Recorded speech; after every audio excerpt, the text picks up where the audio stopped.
ರಾಜ ಮಹಾರಾಜ ಬರುತ್ತಿದ್ದಾರೆ. ಬಹುಪುರ ಬಹುಪುರ.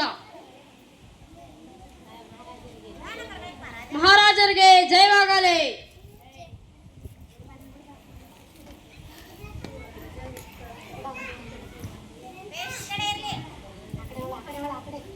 ಗಂಧರ್ವ ಸೇನೆ ತೀರಿಕೊಂಡ ಗಂಧರ್ವ ಸೇನೆ ತೀರಿಕೊಂಡರೆ ರಾಜವೈದ್ಯರನ್ನು ಕರೆಯಿಸಿ ಮಂತ್ರಿಗಳೇ.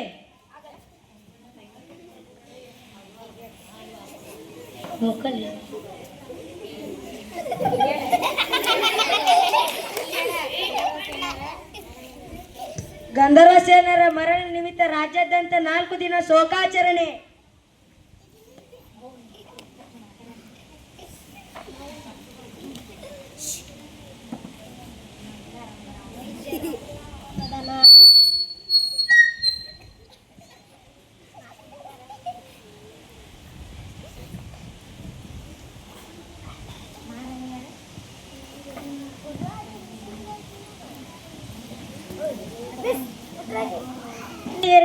ಗಂಧರ್ವ ಸೇನೆ ತೀರಿಕೊಂಡರಂತೆ. ಅಯ್ಯೋ ಅಯ್ಯೋ, ಏನು ಗಂಧರ್ವ ಸೇನರು ತೀರಿಕೊಂಡರಂತ?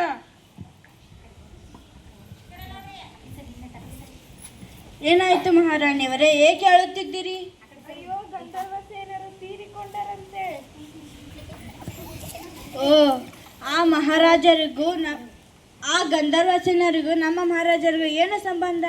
ಮಹಾರಾಣಿಯವರಿಗೆ ಕೇಳೋಣ. ಮಹಾರಾಣಿಯವರೇ, ಗಂಧರ್ವ ಸೇನರಿಗೂ ನಮ್ಮ ಮಹಾರಾಜರಿಗೂ ಏನು ಸಂಬಂಧ? ಹೌದಲ್ವಾ, ನಾನು ಯೋಚಿಸಲೇ ಇಲ್ಲ. ಮಹಾರಾಜರೇ, ಗಂಧರ್ವ ಸೇನರಿಗೂ ನಿಮಗೂ ಏನು ಸಂಬಂಧ? ನನಗೂ ಗೊತ್ತಿಲ್ಲ ಗಂಧರ್ವ ಸೇನ ಯಾರು ಎಂದು. ಮಂತ್ರಿ ಹೇಳಿದ. ಮಂತ್ರಿಗಳೇ, ಗಂಧರ್ವ ಸೇನ ಯಾರು?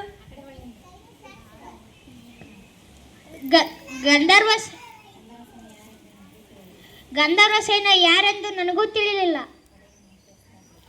ಪಡೆಯ ಮುಖ್ಯಸ್ಥನು ಕರೆಸಿರಿ.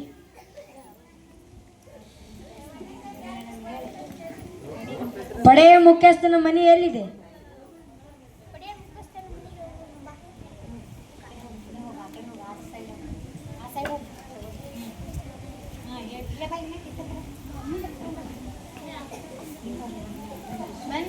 ಬನ್ನಿ ಸ್ವಾಮಿ. ಗಂಧರ್ವ ಸೇನೆ ಯಾರು? ಗಂಧರ್ವ ಸೇನರು ಯಾರು, ಏನಾಗಿದ್ದರು ಎಂದು ನನಗೂ ಒಂದೇ ತಿಳಿಯದು. ಸ್ವತಃ ನನ್ನ ಹೆಂಡತಿ ಗಂಧರ್ವ ಸೇನರು ತೀರಿಕೊಂಡರೆಂದು ಜೋರಾಗಿ ಅಳುತ್ತಿದ್ದಳು. ಅದನ್ನು ನಿಮಗೆ ಹೇಳಿದೆ. ಗಂಧರ್ವ ಸೇನೆ ಯಾರಮ್ಮ? ಸ್ವಾಮಿ, ನನಗೂ ಗಂಧರ್ವ ಸೇನರ ಪರಿಚಯ ನನಗೂ ಇಲ್ಲ.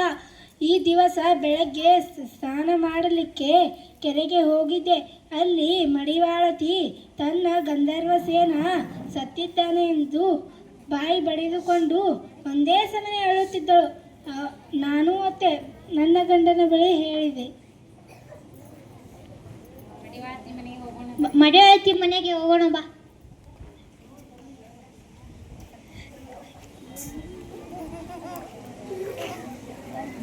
ಗಂಧರ್ವ ಸೇನೆ ಯಾರು? ಸ್ವಾಮಿ, ನನ್ನ ಅದೃಷ್ಟವೇ ಚೆನ್ನಾಗಿಲ್ಲ. ಈಗಲೂ ನನ್ನ ಹೃದಯ ಅವನಿಗೋಸ್ಕರ ಮಿಡಿಯುತ್ತಿದೆ. ಗಂಧರ್ವ ಸೇನ ನನ್ನ ಪ್ರೀತಿಯ ಕತ್ತೆ. ಅವನನ್ನು ನನ್ನ ಮಗನಿಗಿಂತಲೂ ಹೆಚ್ಚಾಗಿ ಮುದ್ದಾಗಿ ಬೆಳೆಸಿದ್ದೆ. ಅವನು ನಮ್ಮ ಎಲ್ಲಾ ವ್ಯವಹಾರಗಳನ್ನು ನೋಡಿಕೊಳ್ಳುತ್ತಿದ್ದ. ಸ್ವಾಮಿ, ನಿನ್ನೆ ರಾತ್ರಿ ಕಣ್ಮುಚ್ಕೊಂಡ್ಬಿಟ್ಟ. ನನ್ನ ಹೊಟ್ಟೆ ಮೇಲೆ ಕಲ್ಲು ಹಾಕ್ಬಿಟ್ಟ. ಏನ್ ಮಾಡ್ಲಿ? ಗಂಧರ್ವ ಸೇನಾ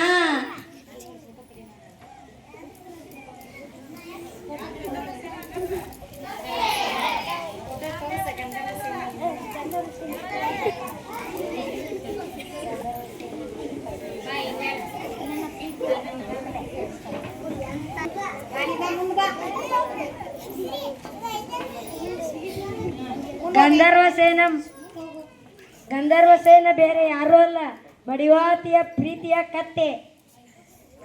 ಅಯ್ಯೋ, ನೀನು ಮೂರ್ಖ ಆಗಲ್ಲದೆ ನನ್ನನ್ನು ಮೂರ್ಖ ಮಾಡಿದೆ ಮಂತ್ರಿ.